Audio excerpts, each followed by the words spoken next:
Raija-Eeva, työssäsi kohtaat erilaisia yksinäisiä. Mikä on kokemuksesi mukaan yksinäisyyden aiheuttama vakavin ongelma? No mä kyllä ajattelen näin, että se on ihmisen henkilökohtainen murhenäytelmä, joka vaikuttaa niin kuin kaikkeen. Et mä en osaa sanoa eritellä, mikä on vakavin tai vaikein. Jotenkin elämän mielekkyyden katoaa. Ja sitten siinä yhteydessä mä monesti niin kuin mietin sitä, että miten saada tästä omasta yksinäisyydestä itsellä tavallansa ystävä, kun toisia ihmisiä ei voi pakottaa kenenkään ystäväksi.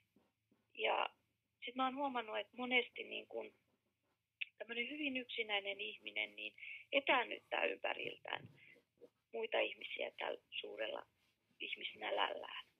Mä oon niin kun nähnyt, että moni yksinäinen saa tukea ja turvaa niin kun luonnosta jollakin tavalla ja Jumalalla on aika monelle niin kun tämmöinen merkitys